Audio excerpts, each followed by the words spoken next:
Hello everyone, my name is Kevin, an iOS engineer from Rakuten Travel. On this occasion, I would like to introduce you AltSwiftUI, an open source alternative for SwiftUI. To understand what is AltSwiftUI, first let's talk about my experience at Rakuten Travel. In Rakuten Travel, we work to support the #1 booking application for hotels in Japan.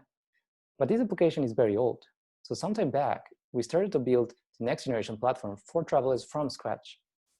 As with any new application, we're faced with multiple technical constraints and options available to choose from to build our app. And as an iOS engineer, one of them is SwiftUI. I'm sure most of you know about SwiftUI and even use it. Better apps, less code is the slogan from Apple. SwiftUI radically changed the iOS development scene, but it introduced a faster and better way to build apps, with declarative syntax to code UI views, automatic state management and view updates, live previews from Xcode, multi-platform support, and simplified APIs. However, this didn't come without a set of drawbacks. This new framework requires our apps to be backwards compatible to at most iOS 13. Also, every time SwiftUI gets new updates, the minimum supported operating system to use those updates will keep increasing. And finally, it's closed-sourced, making it hard to receive improvements or add missing features as it's a very new framework. In Rakuten Travel, we build the best technology and libraries to support our needs. And in order to keep up with future trends and to keep compatibility to older versions of iOS, we developed AltSwiftUI. AltSwiftUI is an open source alternative to SwiftUI that mimics not only SwiftUI APIs, but many of its features, including declarative UI and state management, and so on. All this while keeping a constant baseline, which currently is at iOS 11. In this occasion, we will look at an overview of AltSwiftUI, talk about when it's a good time to use it, and finally get started in using this library by looking at a sample app. First, let's take a look at what AltSwiftUI has to offer. AltSwiftUI supports most of the native iOS components that you already know, also present in SwiftUI. Things like text, lists, and stacks, to navigation views, and different array of collections. And many others not named here can make developing an app's UI very resourceful. Also, AltSwiftUI supports the UIView representable and UIView controller representable protocols, meaning that it is ready to interact with pure UIKit code. When it comes to state management, most of SwiftUI's state property wrappers are supported, from binding to environment objects, and even state object, which was introduced this year in iOS 14. Finally, it also provides a way to visualize previews in Xcode.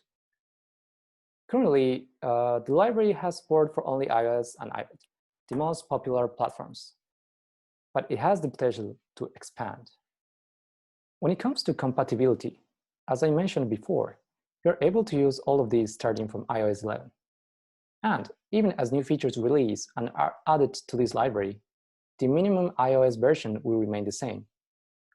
Now, if you're wondering how all of these ties together internally, this is an overview of how AltSwiftUI works. The central component of AltSwiftUI is the view protocol, which contains all view properties and takes care of the rendering.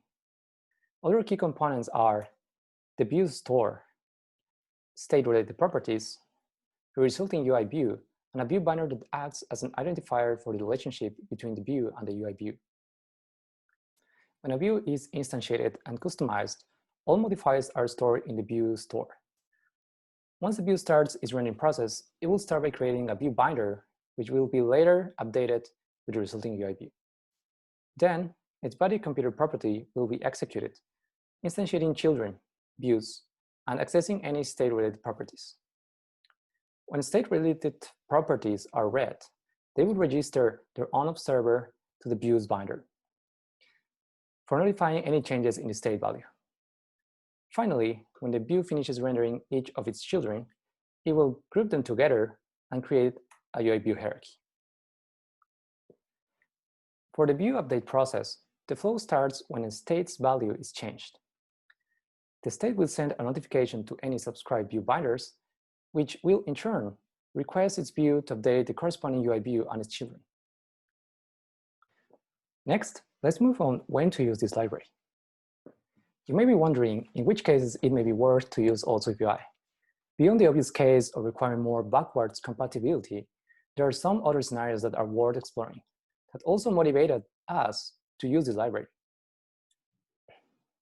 The first case is if you're planning a migration to SwiftUI in the future, but you are unsure.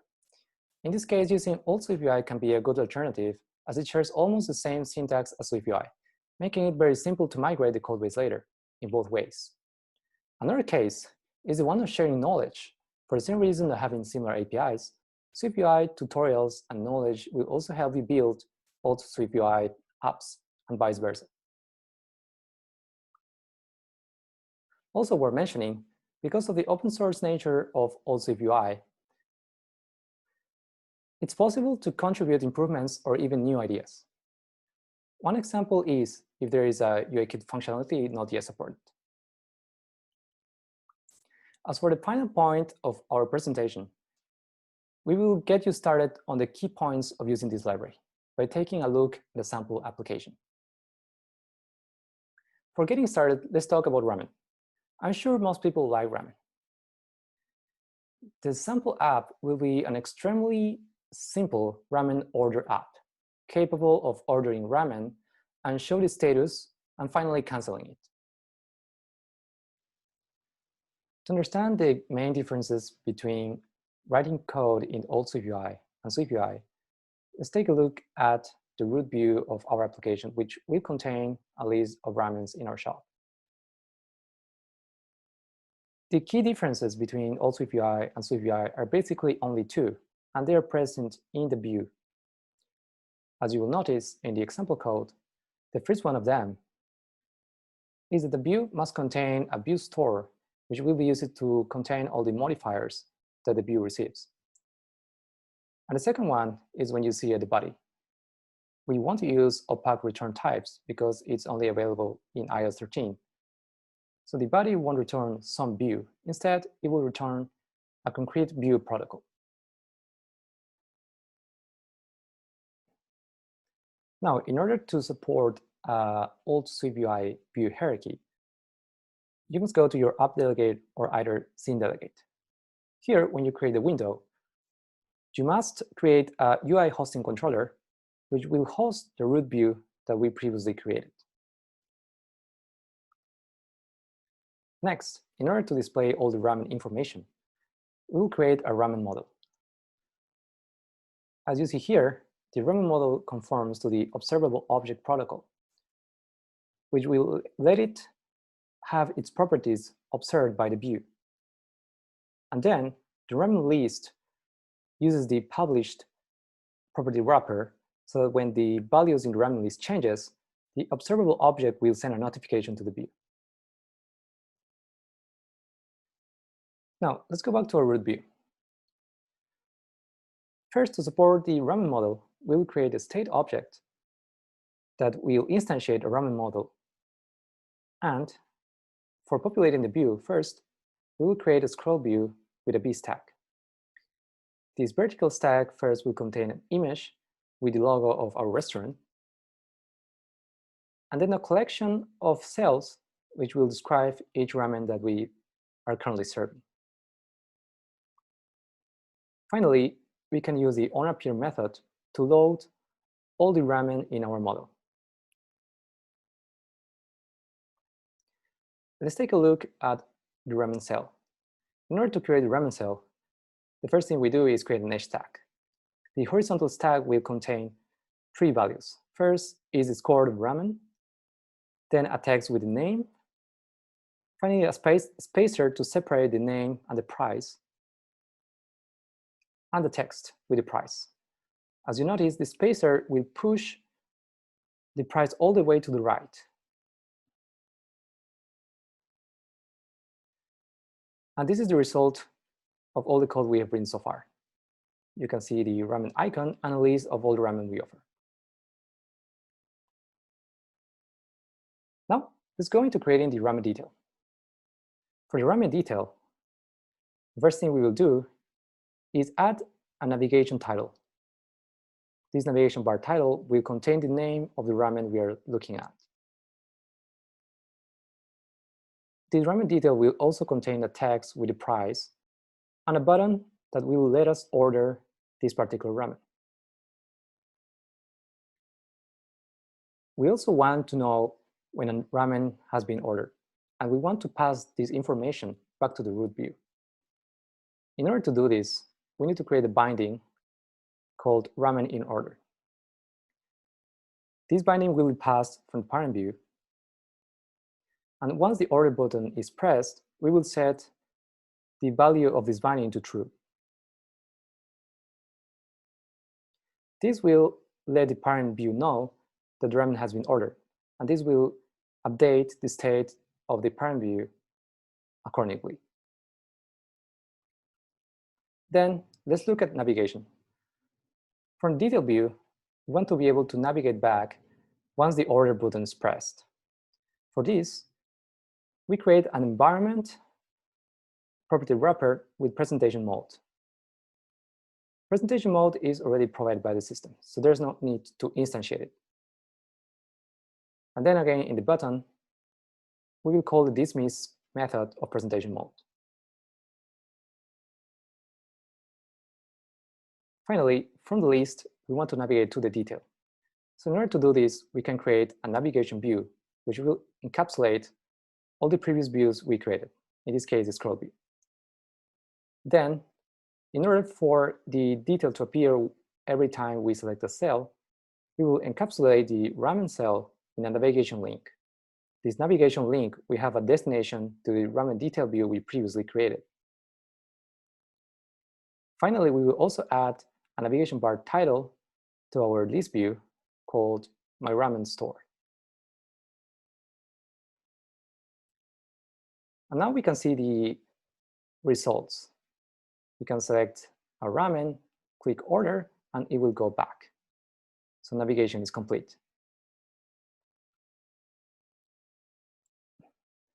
Now let's create an order view. This order view will appear on the top of the list every time there is a ramen that is currently being ordered. For this view, we will have a cancel button as well. This cancel button will take the ramen in order state and set it to false, which will cause the currently ordered ramen to disappear. In this case, it will also cause this view to disappear.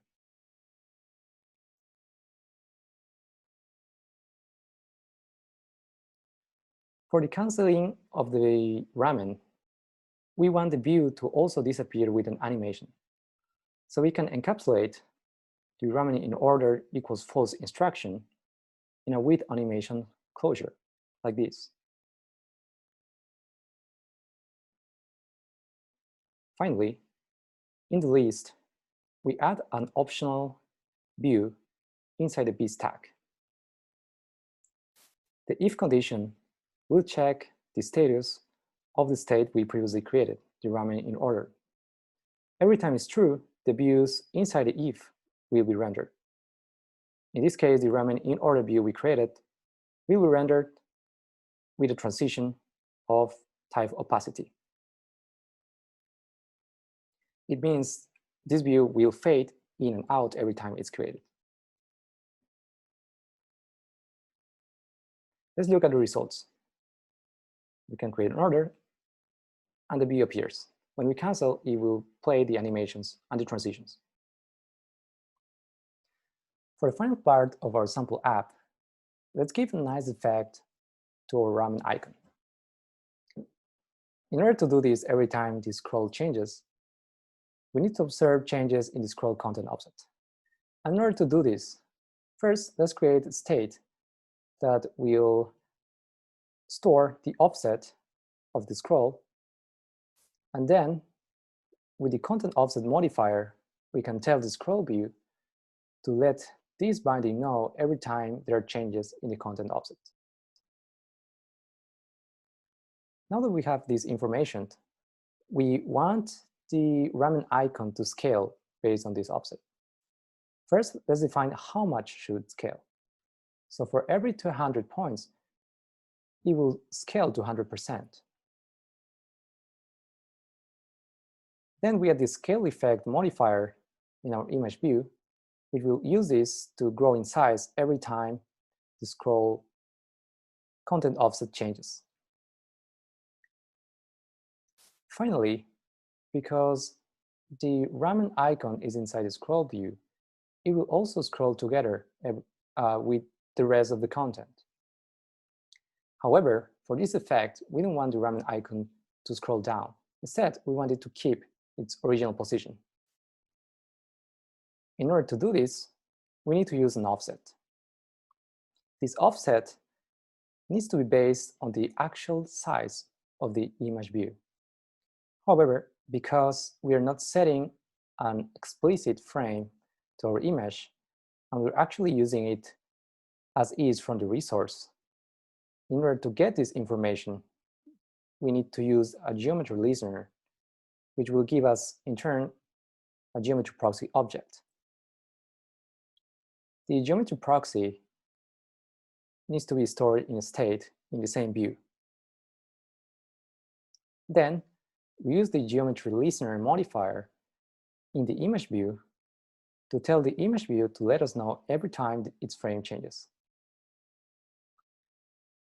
Both scroll view content offset modifier and geometry listener modifier are good examples of unique features from AltSwiftUI, which are not present in SwiftUI.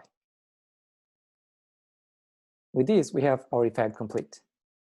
Now let's look at how it works.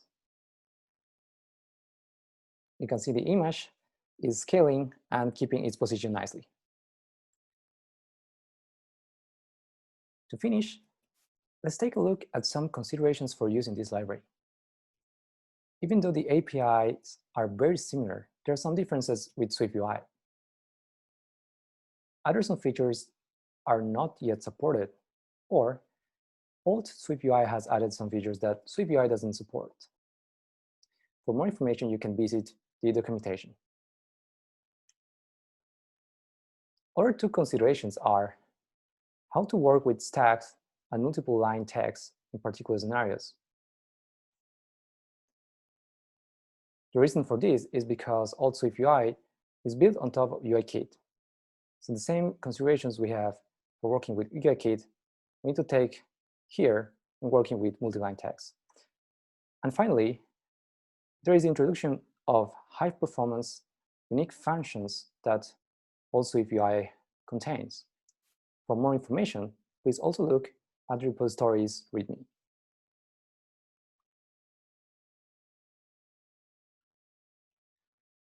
Now, let's just go through the summary of this presentation. In this talk, we mentioned the motivations of creating AltSwiftUI.